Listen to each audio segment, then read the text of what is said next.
Welcome to Monday Mornings with Matt and Kevin, hosted by the Catholic Family Podcast. These two will debate real-life issues all from a Catholic perspective every Monday at 9 a.m. Eastern. Sit back, relax, grab your cup of coffee, and enjoy the show. Here are your hosts, Matt and Kevin. Oh, what a Monday morning. I'm still full. I'm still full from an amazing meal, an amazing turkey dinner. Okay, we kind of cheated. We had it on Saturday night because it worked out for our plans better. My brother is celebrating a birthday. You were 2 days late? I know.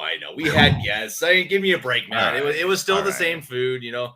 We're having stuffing. We didn't have turkey because they don't really have turkeys here. We had goose.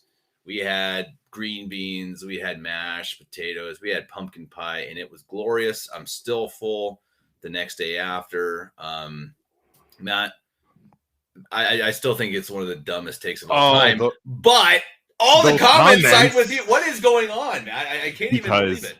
Because people just accepted it. All of a sudden, I got the crowd thinking, Kev. I got them. They just assumed, Thanksgiving is just going to be another great holiday filled with food. And then once I dropped the thought in their minds and they assessed it and critiqued it and really thought it through, they were like, you know what? He's got a point. And you said it was funny, too, because I saw some Italians in the comments and they were like, you know what? Like, that's true. And so now here it was Thanksgiving Day and I'm eating and we split it Thursday and Friday. I didn't wait 2 days like a maniac like you did, but we did Thursday and Friday, and there I was thinking like, oh wow, another scoop of mashed potatoes, my 30th this year. I'm like, this stuff. Yeah, but it's the mix of everything. I'm not going to argue it all again. Your take's terrible, and I have to say, I told you before the show, I have to say that I did get a message from my high school teacher, sister. Very holy people. Can I don't know if I should say her name. Anyway, she was a nun. She taught me in high school English. We still stay in contact, and she texted me and she's like, I just have to say I totally side with Matt on this one. That will be her cause of canonization. That will be they will look at her, Kev, when she finishes her earthly religious life here, and they will say, you know what? She had the right opinion on Thanksgiving food. And that's the devil's. You can play devil's advocate. During the process, I could totally see her becoming a saint, but I don't know. See, this one's going to hurt. This one's going to hurt the process because be the saint of Vani Pasta. I love pasta. I love pasta. I love Italian food. Come on. I go to Tuscany once or even twice a year. I love it. But come on. I wonder how many people. I wonder how many people thought of us on Thanksgiving Day. They were like, you know what? Sure. I heard that on the podcast this past week, and I'm going to reconsider my plate. And then I wondered if it became a family conversation. Is it good? Or it may have. That's a good point. See, we're getting people talking about the important stuff. We are. Just one quick point to make here. I wonder if this is one of those online, offline things, because I tell people this offline, like in person, and everyone's like, what are you talking about? Nobody agrees with me, so it was nice to see a whole. I screenshot the YouTube comments to put in my files of times I was right online. It's a very small file. Yeah, I hear that. But speaking of food, Kev, do you want to jump into fast food? This whole problem. All right. Oh, it is a problem. So I don't know what it's like over there. I don't know how popular. Maybe McDonald's, I would assume, but probably the other chains aren't McDonald's, too. Subway sometimes. Yeah. So yes, actually, did you know this? I saw this past week too. McDonald's was the number 3. Like they did you see this? You're shaking. I know Subway's number 1 or was. That blew me away. Yeah. So they did this graphic, right? And it showed the location of each restaurant chain across the US. So it was a map of the US, and they started with number 30, and they showed their little, location as a little dot on the map.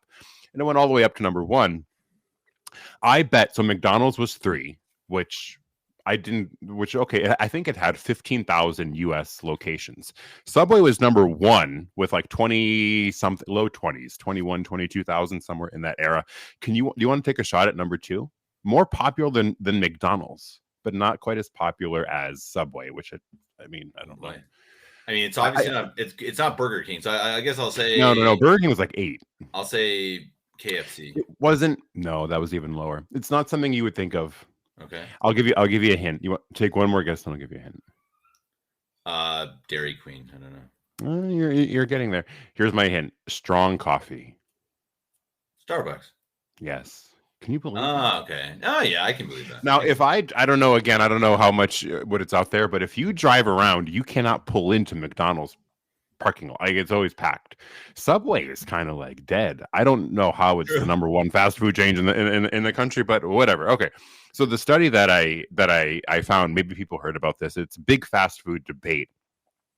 The price of fast food, right? Because you think the whole point of this is I want to throw out a few bucks and have a quick lunch. That's the whole point. So photo of this took place in Connecticut. Photo of Connecticut and McDonald's $18 Big Mac meal sparks debate online. So the article here from CBS says an image of a McDonald's menu this week or last week, whatever you're listening to this, went viral because people couldn't believe the prices depicted.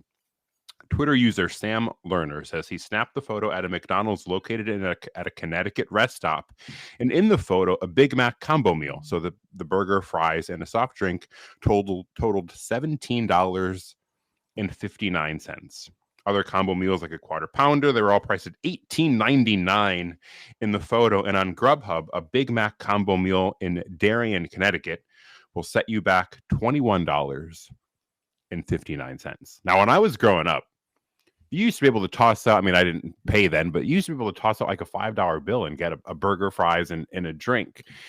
Now, I know we're doing very well under the Biden economy. Build Back Better is just absolutely dazzling, for us. But Kev, if you're faced with a McDonald's $18 hamburger, aren't you going to go to like maybe an actual burger place or go to a restaurant where you're going to maybe pay less? Man, I'm going to tell you this is really interesting. I'm going to take it a little bit off course here, but obviously same idea. But I think what could be, this is purely coming out of I'm pulling this out of my head as I have not considered this at all. But I think I've noticed it here. If you go to IKEA, so IKEA used to be known similar things. It was very affordable. It's where students went and got their stuff, and that's what it was known for. And so for I think decades or years for sure, they built this image of being, this is a place you can go to get cheap but decent furniture from Sweden, I think, or wherever, Norway. Okay. And so that's what people thought. And now actually, if you go there, it is very much not cheap. It is higher end prices. I don't know about the material. I think pretty crappy material, but higher end prices. And so what they've done is, I think they literally had built a brand name and a reputation for being cheap, and people go there and they just trap them there. And they kind of assume, I think, two things. They assume, okay, if you come in, you're likely to buy something, which is often the case. And two, consumers are really, really dumb. It sounds harsh, but I think people are like, I think in what way? It's I think of course people are going to notice. They're going to notice prices, but I think I think you just kind of excuse it. And I think you're just, okay, I'm at McDonald's. Come on, I really want a Big Mac. Dumb is a little harsh, but I mean, like I think my point being, like, they're not going to change. They're just going to be like, okay, okay, it's still McDonald's. Like the price almost, I mean, it matters, but I don't even know if it's even an economical thing. I think for sure I see it here in Germany that they're much more expensive, and that's just what it is. They are playing the game. What's commented on here though in the article is, and you're right, I agree with what you're saying. But it does say here, so what affects the price differences at McDonald's itself? So it says the owners, 90% of McDonald's are independently owned, and they have the ability to set their own prices. So the point that the article does touch on a little bit is so Darien, Connecticut is located on what's called the Gold Coast. So that's the southern area of Connecticut that is home to extreme wealth. So it says here where that $21 Big Mac meal came into play. The average household income in Darien, Connecticut is about $251,000 per household. So that, so that might set the tone a little bit here, but still, these places are known for being cheap, right? They have the dollar menu. You could pick what you want off the dollar menu and go with it. So stuff is just getting, how accurate this article is. I mean, it's giving statistics and it's relating it to personal income in certain towns. Okay, whatever. But just the overall scope of things are expensive. I was telling you before we started, I stopped at Subway the number one restaurant chain in the entire U.S. Who would have thought? And it was $20-something. I got a sandwich, a full foot long, or 11.5 inches, whatever that lady once sued over. I should consider doing something like that at some point, and a drink and whatever else. And yeah, I was shocked. And then what I hate, Kev, what I hate, I don't know if it's like this over there in Germany. You pay, everything here has the screen now, right? It's almost like a little tablet where you can swipe your card or use your phone or whatever. They wave the tip in your face, give an 18% tip, give a 20. Do you have that there? If you feel forced to give a tip. I never go to fast food. I anywhere though. Well, maybe not. Well, no. I mean, I live in the middle of nowhere where we pretty much only have Panera. Matt, you got to see where I live, man. I live in the middle of nowhere. I got like 5 schnitzel restaurants. Right. 20-kilometer radius. So it's got wildlife. I have though. I've been to McDonald's a few times in the last few years, and I know what you mean though. The tip I've never seen. Not at McDonald's. It's everywhere now. It's everywhere. So wherever you go, not like Dunkin' Donuts, but maybe Starbucks. I know Panera, Subway, McDonald's, even these like these restaurants in the mall. You know, malls have food courts and they've got the little tablet where you can. Right. They show how much tip do you want to leave? 15%, 18%, 20%. Bro, nobody served me. I know you didn't do anything. You feel inclined to hit it, and it's like there goes another $3. Matt, I've got an idea. We need to do a video show, and we're gonna throw up a tip option. We should. Yeah, 18%. People just drop their tip. 20%. That sounds good. What do you guys think? Any listeners comment on that one? Should Matt and I have a tip jar for this podcast? Do you like how we flip our burgers? You know, it's kind of funny when you talk about Subway too. I always thought it's like, you know, what do they say? Fresh? What's their Subway? Eat fresh. Eat fresh. And it's like, I remember when you're going through the line and the workers are pulling out, you know, food because the old stuff ran out, and you can just see like, you know, they're like opening up these bags of chicken that looks like it's as hard. Yeah, that came out of the freezer. Yeah, it just came out of the freezer, and they're like, you know, like shoveling it into this box in front of it. And it's just like, oh, come on, fresh, and give me a break. Hey, Subway, they advertise now that they slice their meats on the premises. Their new commercial is a deli meat slicer, and the guy's like, you know, using his arm to slice the meats all nice and thin for you. I figured, cool, a little bit of it. Jersey Mike's does that. I don't know if it's a regional thing or whatnot, but Jersey Mike's, they do slice their deli meat in front of you. That and so meat. Yeah. Right.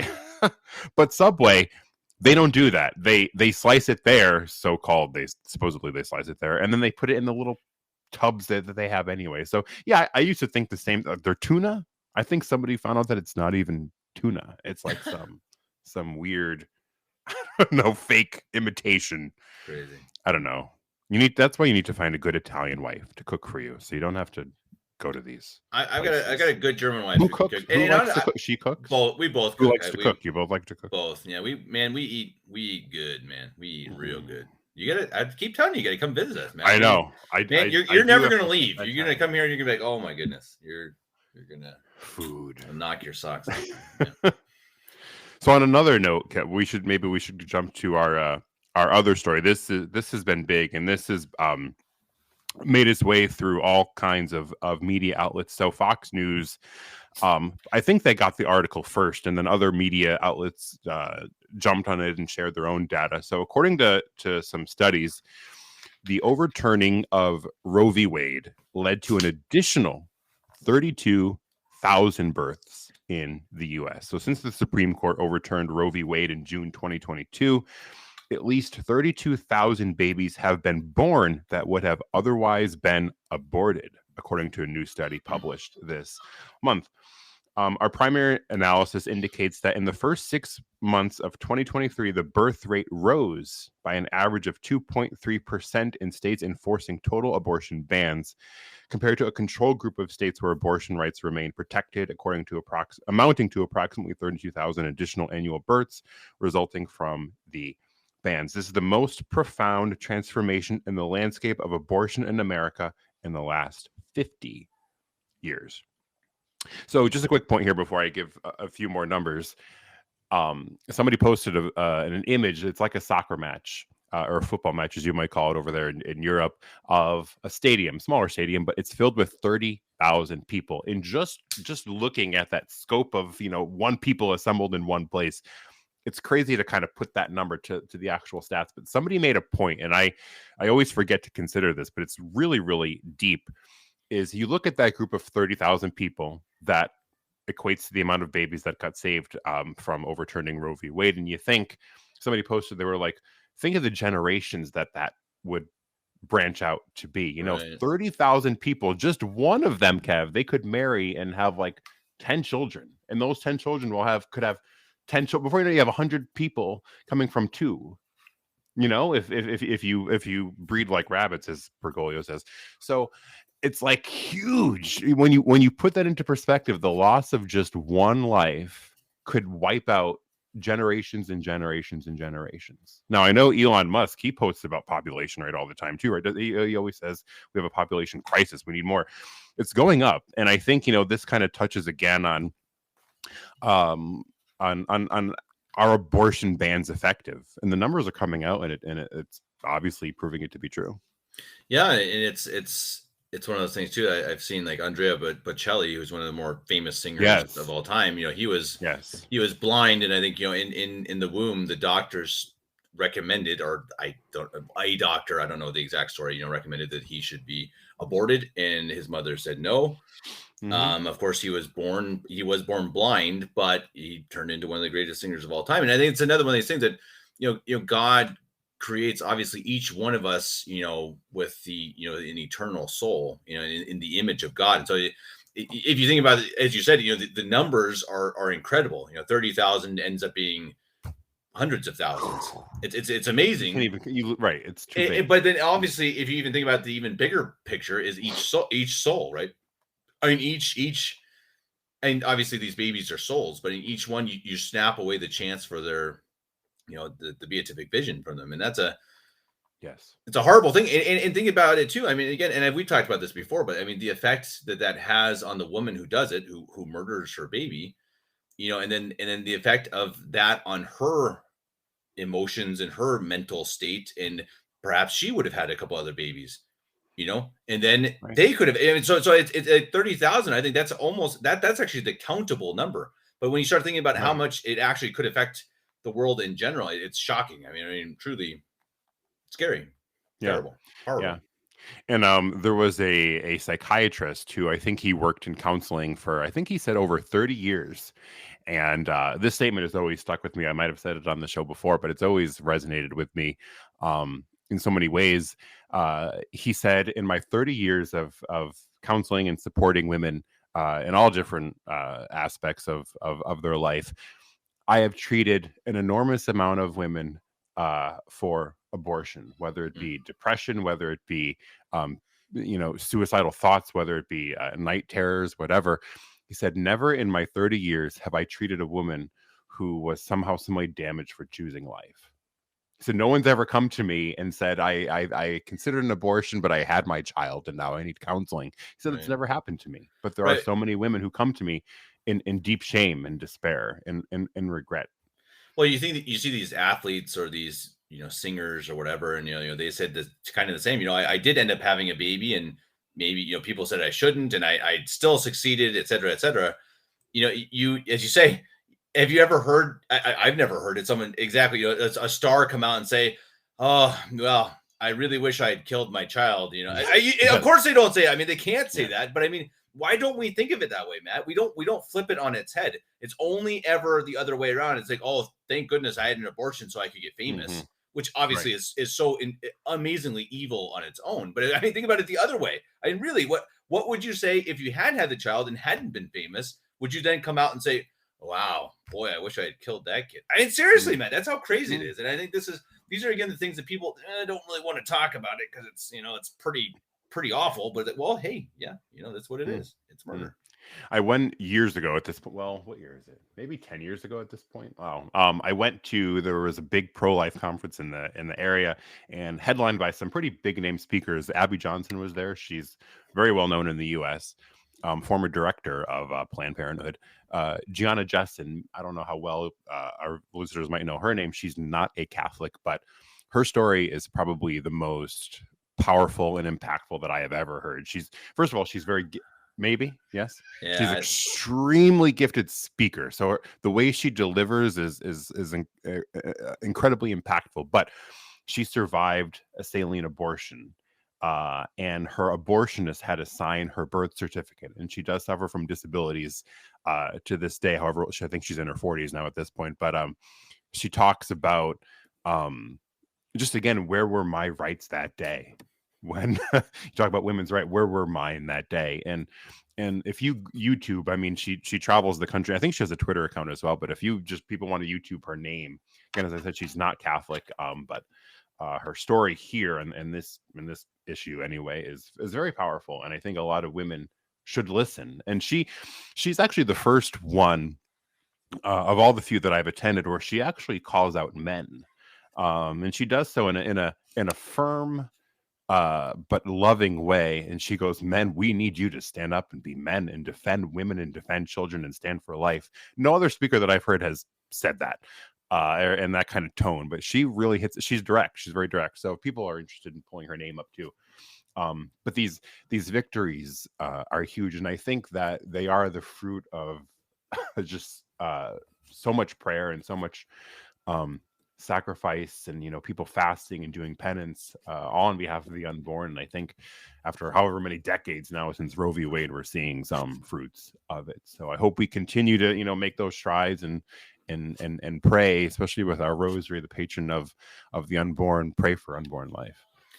Yeah, and I think again, remember that I think I've seen people, oh yeah, it didn't really do anything. It just sent it back to the States, and I think here's proof that it did. And it's not the end. Of course, it's not the end. Right. We have to. Good grief. Like step one, really. It's totally step one out of 100. I mean, we've fallen so far away from what we should be in all things in our society. Really, that it's there. We have a long way to go. But I think we do have to. If we don't take a little joy in our victories, then we're not going to really want victories as much, right, man? We're just gonna make, okay, well, was it good? I don't know. I guess. I mean, it's not great. It's okay. Then why try? Why? I mean, if that wasn't good enough, then why aim for it in the state level? And I mean, I think we do need to take, really feel good about these things and see these numbers and say, hey, look, again, as you said, these are 30,000 souls that were given the chance to see God. And that's a beautiful thing. And it's also kind of a terrifying thing, but that is their right? That is the right that they should have. They should be given that right to life, an actual right, Matt, not given to us by the government, given to us by God when he created, when he co-created us, I suppose, in the womb. And I think that's I don't know. I hope that it continues, obviously. And I guess we'll see how that goes. I mean, with our political situation right now, who knows, but well, next year we'll see. I mean, it's probably one of those things that as we go into 2024, I imagine we're going to have probably more political topics coming up as we go. Because well, those things are coming up pretty quick, and everybody knows we're about a year away. Fun season, yeah, it's about a year. And apparently people are the tantrums are starting early now. I pay very little attention to polls and opinions because they change on the like the wind and so whatever. But apparently, all of these polls, the summation of polls or whatever it's called, all show Trump beating Biden, and already people are freaking out. But either way, we'll see. Not a. We need it. Where's our king, as we've said before? Yeah, let's do it. Let's do it. King Matt. So Sudan, Kevin, did you want to touch? Yeah, let's do it. Yeah, I think this is an interesting one that I was Matt and I, guys, just so everybody knows. And I have had people email me about topics, but not really for this show. So thanks for everyone who does email me. They're typically ones for priests because they're just heavier topics that people have real questions for. It's like, well, Matt and I surely aren't going to cover that, but we do appreciate those too, of course. But I mean, we always appreciate when you say, hey guys, here's something that came up.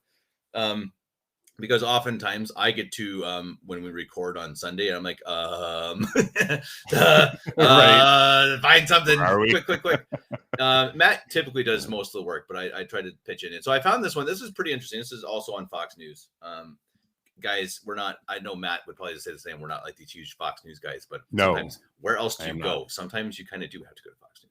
And so it says world protesters silent on Sudan massacres, quote, no mob outside the White House. And the story pretty much in a nutshell is in Sudan, there is a genocide of I think it looks like a tribe. I don't quite reading it it's not Christians. I think it's some old religion of tribe. Pretty much anyway, they're not Muslims. They are being persecuted. They're being killed by the thousands by the Muslim tribes in Sudan.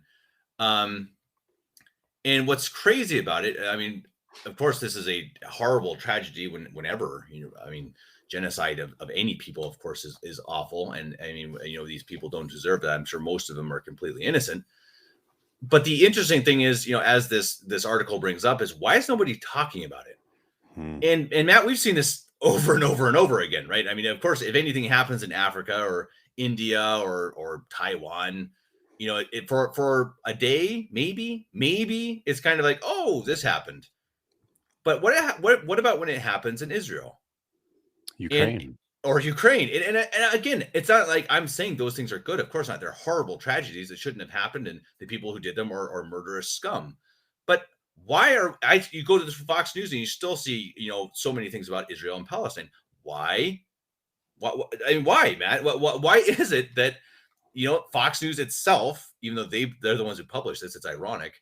They're the ones who will focus on Israel and Palestine for weeks. And this article is the only one you're going to hear about it. It's hypocritical, first of all, but it's an interesting thing. I mean, what are your first thoughts? Well, I even told you before we jumped on this was I didn't even really hear much about this at all, and you were like, "That's the point," right? And so I mean, scrolling through it, one of the commentators, he says here, there's no mob outside the White House to stop this the indiscriminate killing of thousands in Sudan. Upwards of 6 million people have been ripped from their homes, and the only thing that I could think of here is just maybe national interest. I think there's probably national interest, how much money Biden and Clinton and all them made from Ukraine, how much investments they have in Israel and that in the Middle East. They're probably thinking a lot in Sudan. These countries can't offer me much, so what's the point of intervening? What's the point of helping?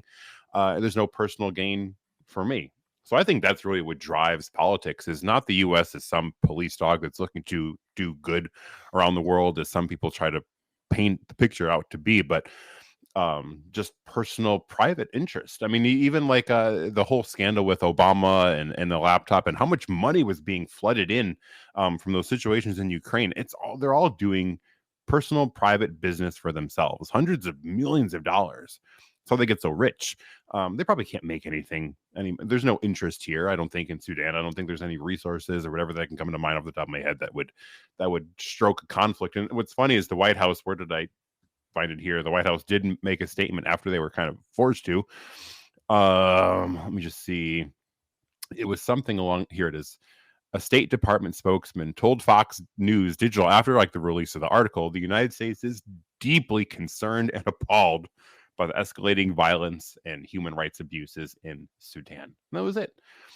And that's it. So like you said, why aren't people calling for the U.S. to send thousands and thousands of troops to invade? And again, probably because there's no resources, there's no interest for us, and stops there. Well, and I understand all of a sudden they become isolationists. Worry about yourself. Right. Well, right. And I mean, and I guess, I understand you can't go and fight every battle, but why? They think they can, though. That's why. I mean, I'm even more upset with Fox News. Why is Fox News? How do you have the gall? How do you have the gall as Fox News to write an article saying, why does nobody talk about this? When they haven't talked about it. Fox News hasn't talked about it. Well, why doesn't anybody talk about this stuff? Well, hey, hello, Fox News. You're the one who talks about this stuff. It's such a farce. And it's like, oh, hey, look at us. Oh, virtue signaling. We're talking about Africa.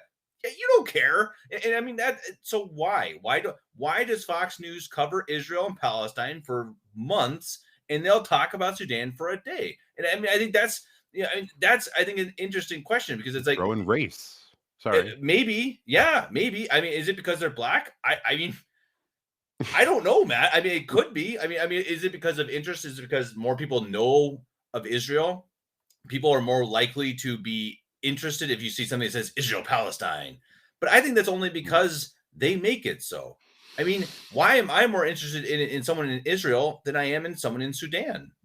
Tell me why. I mean, honestly, especially since now I have, priests and a bishop that I speak to fairly regularly on the podcast, and I greatly respect. Obviously, it's Nigeria, I understand.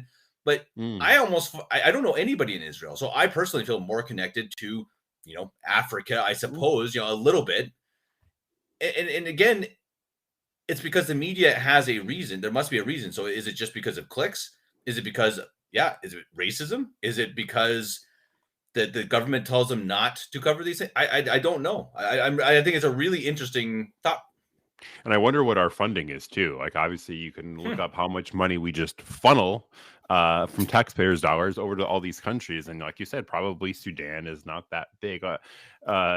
Somebody, I was just reading through some of the posts on the page, and someone was kind of just said what I said. Like, all of a sudden, the U.S. has this, "I'll just let things take their own course" approach, which we never quite have, regardless of what party is in office. Because some people think that a political party might solve it. Each political party also has its own interests. I think you find that the Republican Party is a lot more apologetic to Israel than the Democrats are, I think, overall, because they view some Christian connection with it, and the right tends to be a bit more evangelical, I guess you can say. So they somehow, some way think that there's this magical alliance. But yeah, and now here on the website itself, I just pulled up the Fox News page. There's all these pictures of people in the streets holding an American flag kind of blended into an Israeli flag. You don't see, like you said, you won't see that here. We're force fed what they want us to care about, what they want us to not care about. But why do they want us to care about it? Maybe is another point that I could think of is Sudan mostly Islamic? Maybe they want to avoid anything with that. I'm not. Well, and it's the Muslims doing the attacking, but it was the same in Palestine, right? I mean, Hamas is obviously Muslims. True. I mean, it's Muslims in both cases. That's. But so maybe that's strange coincidence of influence. Maybe it's a conflict. They can't defend the Muslims in one country, but they have to defend the Muslims in another country, and it's like they're picking and choosing. I don't know. I don't know either. I don't really have an answer for it. Yeah, and let us know in the comments what you guys think. I mean, because I think it's an interesting thing when you start looking at the media, because everyone, Fox News, even if you have a source on the internet, I don't love Fox News. Let's say you have one you love and you trust, they also have their own views and agendas. I mean, so do Matt and I do too, obviously. We have why do we select these things to talk about? It's because, well, our worldview is, this, and this. And so it makes sense why they cover what they cover. Or it makes sense that they are biased, I should say.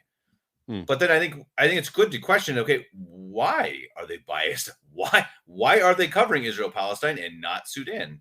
And I think that's an interesting question. And then posting it up at the debate. No. Let's ask Nikki Haley. Yeah, right, exactly. Nikki Haley, what should we do in Sudan? Blow them up. Wait, which side? Just blow them up.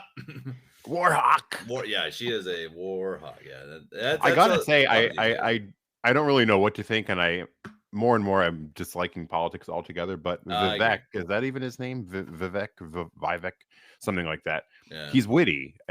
He was on an interview the other day, and he's intriguing. I don't agree with him in a lot of ways, but I think he's got.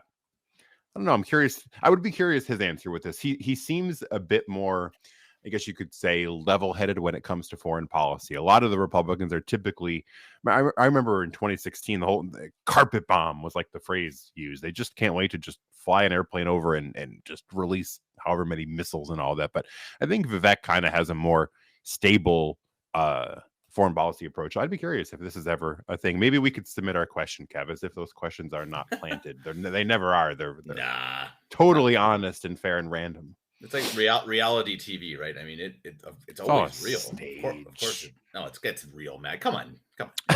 It's a real. So speak of real things. Do you want to give our listeners some Thanksgiving tips? Yeah, absolutely. From Father Palma on Twitter. He's in Australia now, I believe. He's in Australia. Father Eldracker. I think Eldracker, yes. It's big growing. Congrats, parish. Colleen, by the way.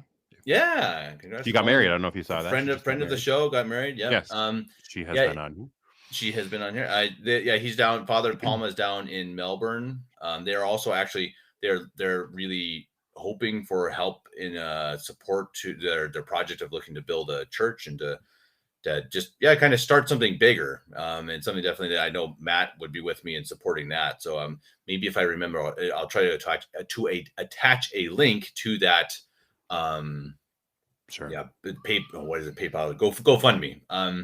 But anyway, that's a really nice tweet, and just kind of 10 steps to what, and how does he phrase it, Matt? Do you have that pulled up? Yeah, so he says, this was on Thanksgiving, so a few days ago now, but he says, Happy Thanksgiving. Here are 10 practical means to grow in the spiritual life and thank God for all things. Would you like me to read them?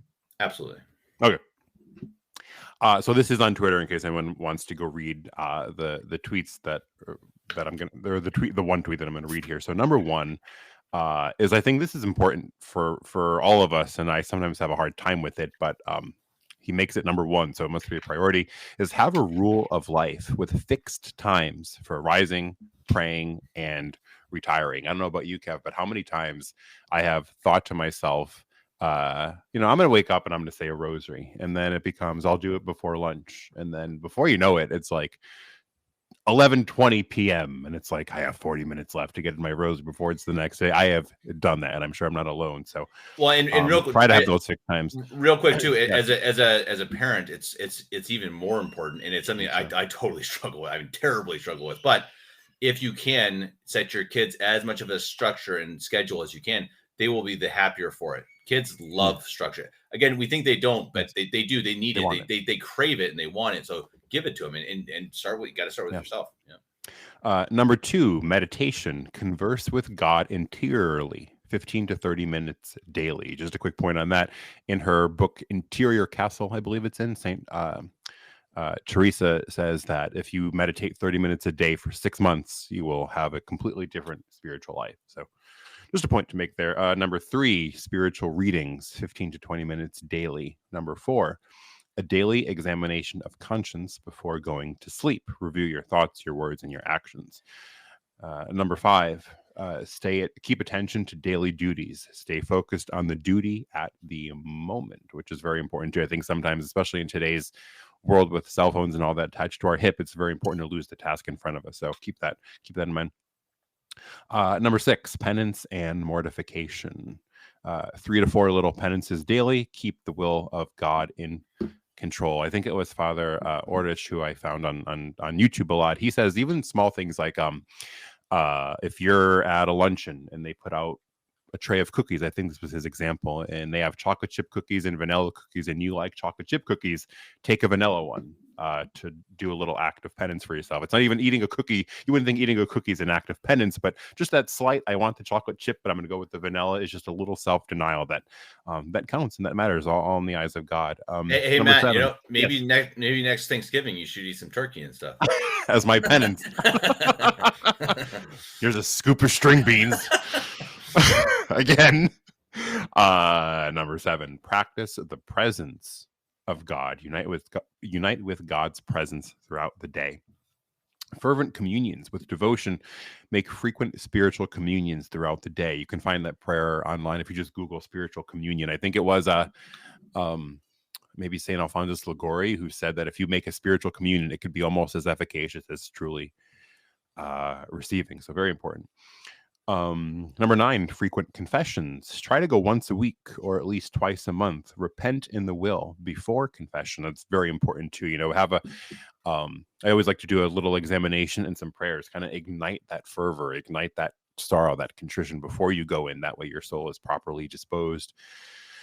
And number 10, as always, my favorite, devotion to Our Lady. Pray the rosary daily, 3 Hail Marys daily. There is such a richness in that. I mean, the amount of saints that write on Our Lady is innumerable. I don't think the more I pull up articles and the more there's this website online, it's like Free Catholic Books or whatever, and it's like here's a whole nother book on her, and it's endless, and each saint or each author has a new perspective as to how to approach, which just shows like she is just remarkable. And I think keeping her name on your lips is so crucial, which is why I say my favorite little ejaculation, sweetheart of Mary, be my salvation. Just that little phrase.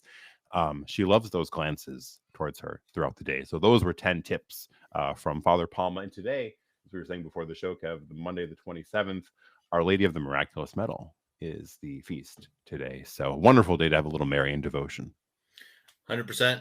And yeah, absolutely. Go pray the rosary. You're done with the podcast now, so move on to more important things, I suppose. But then be sure to tune in next week for hopefully we're both here. I mean, it's kind of sick season. Like half our parish was out sick today. It was oh, but so far so good for us.